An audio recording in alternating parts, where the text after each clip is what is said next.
investment? Well, your money seems to be riding a perfect storm of good news right now. You've got the prospect for lower taxes, a wave of deregulation, and an overall economy that continues to improve. But if you only read the national news headlines, you think that America was crumbling at the middle and falling apart, and probably be shocked to hear the stock market was higher. Joining us now, Chris Zaccarelli, CIO at Cornerstone Financial Partners, and Chris Christopher, an economist with IHS Global Insight. Chris Zaccarelli, I'll begin with you. Two questions. One, how much of this market rally is based on optimism about future pro-growth policies? And two, is there a risk those policies will be undermined by everything that is swirling around the president right now and ultimately hurt stock prices?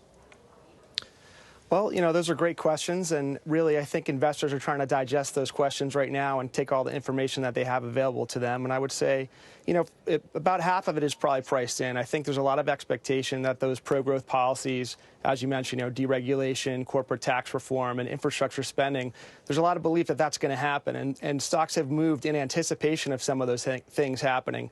However, there's room to go much higher if they actually get enacted. I think, infrastructure spending could be, backdated looking at the second half of the year. And it's really corporate tax reform that I think there's a lot of questions about, both the border tax adjustability issue that you were talking about.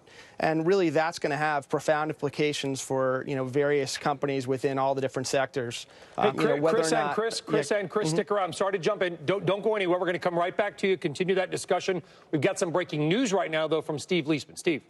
Yeah, thanks, Brian. Even while the Fed had testimony today, other Fed members are still speaking. One of them, Eric Rosengren, once a confirmed dove, now moving all towards the center or hawkish side. He's saying he sees at least 3 rate hikes this year. I want to read you something from his from his speech today.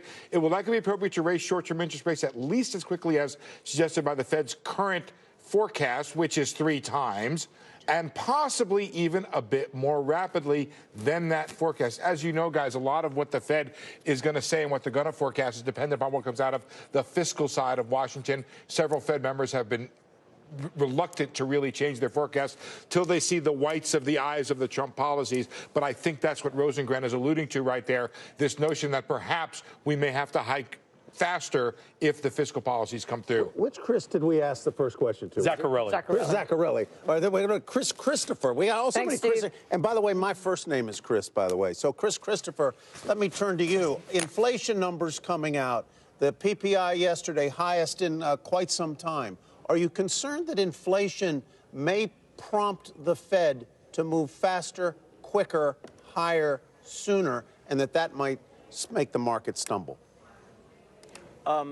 Not really, and for the most part, the CPI report today, which was for the month of January, did show that inflation is gaining traction.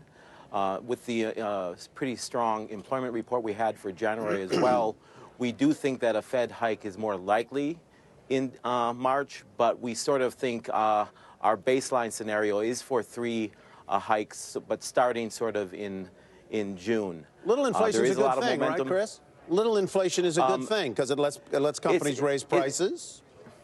It's sort of a good thing. Yeah, that's true. However, for consumers, for the most part, they don't like to see food prices higher or gasoline prices or even a lot of the imported good prices that they've been enjoying that have been actually in a deflationary mode for the most part. They don't like to see those go higher, especially lower income households, that live paycheck to paycheck. In addition, they don't like to see interest rates go higher. But for the overall economic environment, it is sort of a good thing. The Fed wants to see a little bit higher inflation. We are sort of noticing that this is happening. So with all the news we had on retail sales, which was very good, with the market doing well, we do think that consumers are sort of looking towards stronger spending. Chris Zaccarelli, I want to go to you. In terms of the Fed, you think the Fed's got this under control, that Janet Yellen's got investors' backs, or do you think we're moving into territory where there is risk in terms of Fed policy? I mean, even with all the signals that Janet Yellen gave yesterday, gave today about 3 rate hikes this year, the odds for March hike moved up to 40%. Not very high yet. Yeah, no, that's a good point. And I think that kind of gets to the key issue, which is, if the Fed's going to start raising rates in order to head off inflation, which is typically what they want to do, the problem is that's going to make the dollar a lot stronger. If you look at the border tax adjustability proposal, I think a lot of people think that that will make the dollar stronger as well. So I think the Fed has to be really careful. If they raise rates too much in order to fight inflation and we get this border tax adjustability, you could see the dollar get a lot stronger. And that could be pretty detrimental both to the economy as well as to corporate earnings. And that could pose a risk for the markets. Mr. Zaccarelli, sure. I want to re-ask the very first question. You got cut off. Bottom line, all of this stuff, when we see what's happening with General Flynn, there's talk that the agenda gets derailed because the president gets distracted or Congress gets distracted. Do you think tax reform happens despite these other issues that have raised their head? Well, I think tax reform is such an important issue for both the administration and really for the Congress. I think they're definitely going to push ahead with it. So I think it will happen, but it's going to be more difficult than a lot of people think. I think there's a lot of trade-offs that are going to happen, and it's going to take a lot of work to move through Congress. So that's really the key issue is how long does it take? I think it will definitely happen, but it may take longer than people think. Thanks, guys. Chris Zaccarelli and Chris Christopher joining us this morning. All the Chris's. Thanks for having me.